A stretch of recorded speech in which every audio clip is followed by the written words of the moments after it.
High, কেমন আছো সবাই? আশা করছি ভালোই আছো।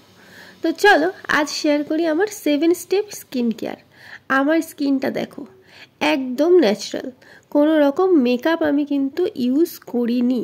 এই ভিডিওটাতে যে সমস্ত ইনগ্রেডিয়েন্টস আমি ইউজ করেছি, চেষ্টা করেছি ওই সমস্ত কিছুই যেন ঘরে অ্যাভেলেবেল থাকে। সমস্ত ইনগ্রেডিয়েন্টস আমি স্ক্রিনের উপরে মেনশন করে দিচ্ছি।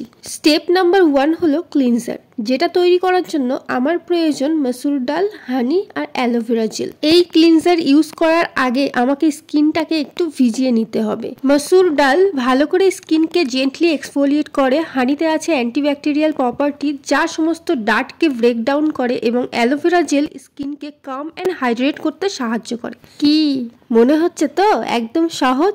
হ্যাঁ, একদম কম ইনগ্রেডিয়েন্ট দিয়ে সহজ পদ্ধতিতে বাড়িতে বসেই আমি আমার স্কিনটাকে এত সুন্দর করে উজ্জ্বল করব। প্রথম স্টেপেই আমার স্কিনটা কেমন হয়েছে দেখো। কিন্তু আমি সবসময় ডাবল ক্লিনজিং ফলো করি, তাই স্টেপ 2তে স্কিনের যত ডার্ট আছে সেগুলো আমি রিমুভ করব। তো প্রথমে আমি রোজ ওয়াটার, খুব সুন্দর টোনার, এবং ওর সাথে আমি ইউজ করব বেসন। বেসনের খুব গুণাগুণ, তা যেমন স্কিনকে ব্রাইট করে তেমন ক্লিন করতে সাহায্য করে। এটা কিন্তু আমার ফেভারিট একটা ইনগ্রিডিয়েন্ট। 5 থেকে 7 মিনিট জেন্টলি সার্কুলার মোশনে অ্যাপ্লাই করব, তারপর রেগুলার ওয়াটার দিয়ে ধুয়ে নেব। চলো বেশি দেরি না করে আমরা পরের স্টেপে যাই। তো থার্ড স্টেপ হলো আমাদের স্টিমিং। এই স্টিমের কিন্তু অনেক উপকারিতা আছে, সপ্তাহে একবার এটাকে ইউজ করতে পারো।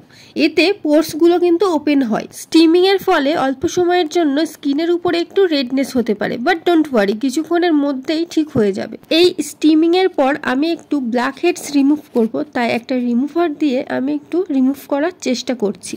তোমাদের কাছে যদি রিমুভার না থাকে তোমরা এটাকে স্কিপ করতে পারো। পুরো ফেসের মধ্যে আমার এই টি জোন এরিয়াতে প্রচন্ড ব্ল্যাক হেডস দেখা যায়। এটা কিভাবে রিমুভ করব একটু তোমরা কমেন্টে জানিও তোমাদের সাজেশন। 4 নম্বর স্টেপ হলো স্ক্রাব। স্ক্রাবের জন্য আমি নিয়েছি চালের আটা, চালটাকে ভালো করে গ্রাইন্ড করে নিয়েছি, তারপর নিয়েছি রোজ ওয়াটার।